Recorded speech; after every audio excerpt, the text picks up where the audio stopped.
guys, this is Texas Tiger Diggs, and I've done a series of tests with the Nokta Fors Core, and I've generalized those tests to also include the macro racer, which I think these machines are very similar.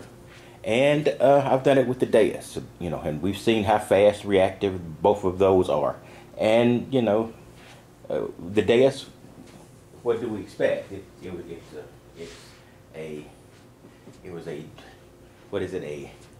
A jump in power and speed like we haven't seen before. Even though the great Mind Lab, the CTX 3030, etc., are great machines. I've become a complete and utter believer. There's no better coin machines. Still, the Deus is a step ahead in reactivity to virtually everything in the market. So we understand that. And not many people argue with that. Some people might argue on whether or not that makes the Deus better than the CTX 3030 or the V3i from White's, or any of the other mid to high end, mid to high range machines. So I'm not even really discussing that. But here's an interesting thing. I'm going to do this test again, and this is the dime and the nail again, and see if I can zoom in a little closer so you can see it. Okay, this is the dime and the nail again. So I'm gonna do this test, and I'm only gonna do one test, but I'm gonna do it with an unusual machine, and we're going to see how this works. And I think you're gonna be somewhat amazed at the results. Well, not amazed. It has a great reputation, but let me just go down here and grab this.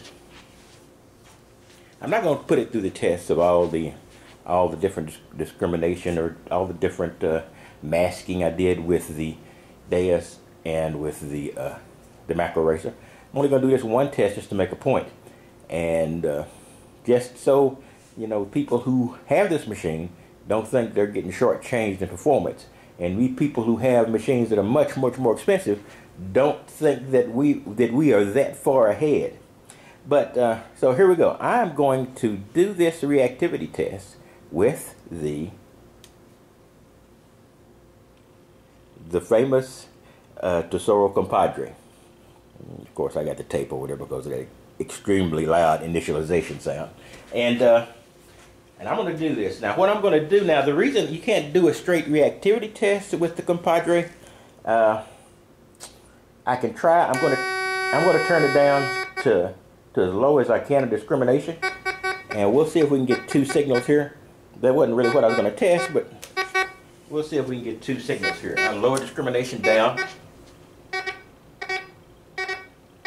Okay, guys. You hear that?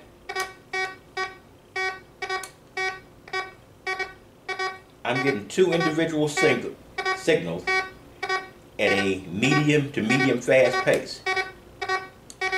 That's with a $160, $170 machine. Of course, I am using the small coil, but that is the original. That is the original stock coil. Okay. So we don't get those of us don't get cocky who have our machines. There's another little machine that does real well. Now I'm going to take this and we're going to put another restriction on this machine, and we're going to turn discrimination up. So we know that discrimination takes CPU and takes time. So I'm moving this up to foil. All right, so foil should have this nail pretty much blocked out. So let me remove the dime, and let's do the nail.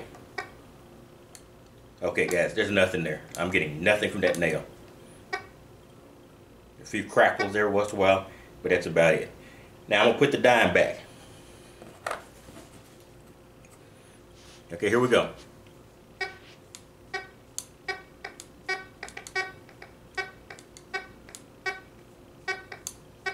Okay, guys, I believe I'm hearing that dime. It's not a great sound, but if I keep it, from one side, I don't get anything. From the other side, I do. Now, that's still amazing. This is a $160, $170 machine.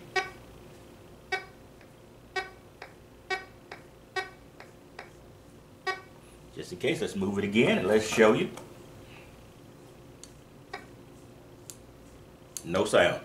So I've got discrimination turned up, which takes both the processing speed, and it takes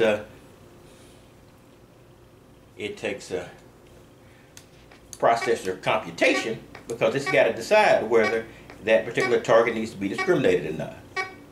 All right, guys. I just want to show you that. Now, I'm not saying this is a machine that you're gonna trade for any of the higher end machines you got. You know, it is an analog machine, and you have a floating discrimination level. In a trashy area, it is not going to be fun to use it, because you're going to have to turn your discrimination up bit at a time, bit at a time, bit at a time to find your targets. So it could be done. You could start out at iron, and just bring it up slowly, see if you get anything, then go further and further and further up, and then you can categorize what you're looking for, or categorize an odd signal from among a bunch of similar signals. If you were getting a lot of foil signals, you might want to bring it up slightly above foil, and then, you know, see if you can find something that stands out that might be a ring, gold ring, silver ring, whatever, but, you know, just slightly above foil. So that's what I want to show you. So I just want to make a point. If you start out with the Compadre, you're starting out with a good machine. It's like I said, it's not going to be great in trashy areas. That's a pretty doggone good machine. Now, and you can use it in trashy areas, it just become a little bit tedious. All right, that's all I wanted to say, and all I wanted to show you. As much as our high-end machines are great, and they're great in many, many ways that the Compadre can't match at all, the Compadre is still, for its price, one of the greatest performance leaders there is. You know, I would not be afraid of going out with the Compadre with the 5.75 inch coil, or the larger, which is 9-inch circumference coil, whatever. Either one of those will be fine. I could take it out, and I've gone in areas and found coins with the Compadre. And of course, you can even find small gold chains with the Compadre. It's great. It's great at jewelry, small jewelry. You know, take out that factor of the trashy areas. If you got a small piece of jewelry out there, you know, with trash and its normal distribution, not all clumped together, you're gonna find it. In any case, it's Texas Tiger Dig, and I just want to say, you Compadre users, I haven't forgot you, and I would be using, and I still have my Tesoros. I'm using them more, but because I've been hitting the same park so often, I'm really going to trashy areas now. You know, as I expand out to areas that are not so trashy, the Tesoros will come into play again. All right. It's Texas Tiger Digs, and that's the only, I hope that's a short video. I'll talk to you later. Bye.